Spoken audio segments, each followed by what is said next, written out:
Assalamualaikum warahmatullahi wabarakatuh. Halo Sobat Cuan, apa kabar? Semoga sehat selalu dan banyak rezeki. Jumpa lagi ya dengan saya Laras Lesdiantoro di edisi tanggal 9 Mei tahun 2025. Kemarin market turun lagi ya. Ini ternyata teori keseimbangannya sudah masuk ini. Jadi kemarin itu pagi ya sampai sesi Eropa market naik, kemudian malamnya dibanting. Market turun. Jadi kejar low-nya sudah dapat. Nah, karena ini Jumat kita lihat weekly. Oh ya, anomali ya sebenarnya. Seharusnya anomali up karena sudah ada hack yang melebihi hack minggu lalu. Tapi ini ngejar bawah lagi nih. Melakukan anomali saja kemudian dia turun. Apakah sampai tembus ini? Ya, kita lihat peluangnya dulu.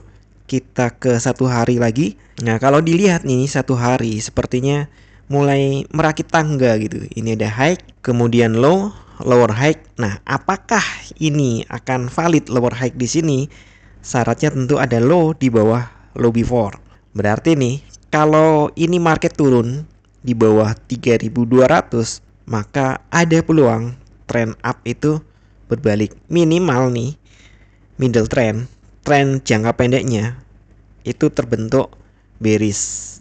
Nah, untuk jangka panjangnya untuk dianggap bearish itu berarti harus sampai di low yang di bawah ini. Nah, ini yang diuji. Kok mirip ya? Ini sama ini. Hanya saja ini gagal. Makanya nih ketika hari yang ini tanggal 6 Mei saya optimis all time high baru karena saya lihatnya ini mirip, tapi ternyata enggak. Ternyata hari ketiganya koreksi, keempat, nah ini Jumat hari kelima. Sekali lagi, selama low-nya itu nggak lebih rendah daripada 3200, masih ada peluang mantul naik. Tapi kalau ini tembus, ya mantul naik mungkin, tapi kemungkinan besar akan lanjut turun, membentuk struktur bearish. Jadi nanti strukturnya akan seperti ini. Jika memang dia merakit ya, peluangnya jika merakit tangga gitu, tangga turun. Nah, kira-kira begini. Target selanjutnya nih setelah ini tembus adalah low yang di sini. Apakah hari ini akan nembus? Ya belum tahu karena ini kan beritanya lebih ke tentang perang dagang ya. Amerika dan Inggris sudah menemukan kesepakatan, Amerika dan Cina akan ketemu di Swiss. Nah, itu memberi harapan baru untuk berakhirnya perang dagang. Akibatnya emas menurun. Kita cek di 4 jam. Nih di 4 jam terlihat ya. Nih sampai jam 17 nih, candle 17 market turun. Jadi di 4 jam terlihat tangganya gini. Kemudian kita cek di 1 jam.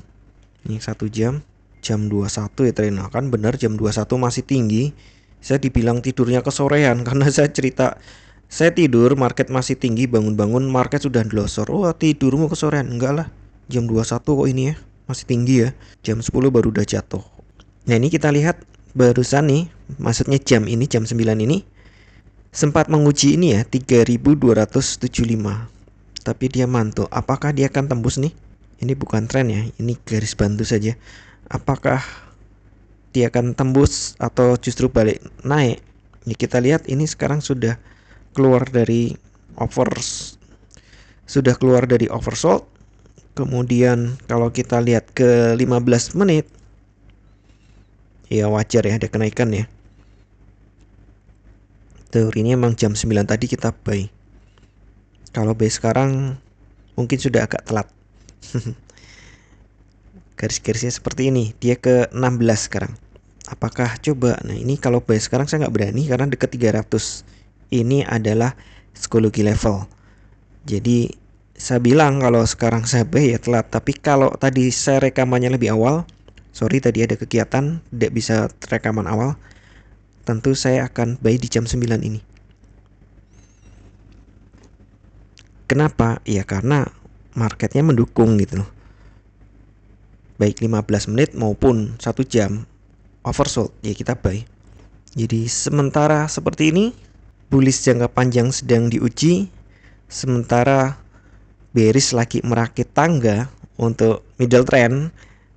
Dan kalau ini tembus nih, yang ini lower higher low di sini, low before sebenarnya yang jangka panjang ini pecah, berarti trennya balik turun memang, kembali ke bearish.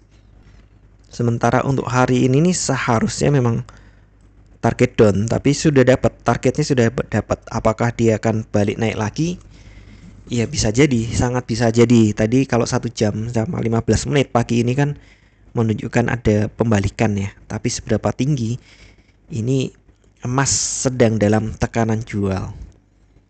Karena berita-berita tentang perang dagang sepertinya ada kemajuan gitu, ada kesepakatan dagang yang sudah didapatkan, sehingga diharapkan perang dagang ini segera berakhir. Dan seperti kita tahu, setiap kali ancaman gitu istilahnya, itu ancaman terhadap kestabilan ini rusak, biasanya emas jadi hit. Dan kalau ancaman itu hilang, emas juga akan terkoreksi. Seperti biasa, saya ingatkan kembali, tidak ada satupun analisa market yang 100% benar. Anda tetap harus bijak dalam bertransaksi, atur volume transaksi Anda agar sesuai dengan kekuatan dana Anda, dan siapkan money management agar jika ternyata harga bergerak tidak sesuai dengan prediksi atau posisi terbuka Anda, maka Anda bisa segera melakukan antisipasi secara cepat dan tepat. Oke, sekian dulu informasi dari saya. Semoga kita semua cuan hari ini, lancar, berkah, manfaat, dan tetap sehat. Amin. Wassalamualaikum warahmatullahi wabarakatuh. Equity World Futures, bawa kita terbang tinggi dengan strategi tepat.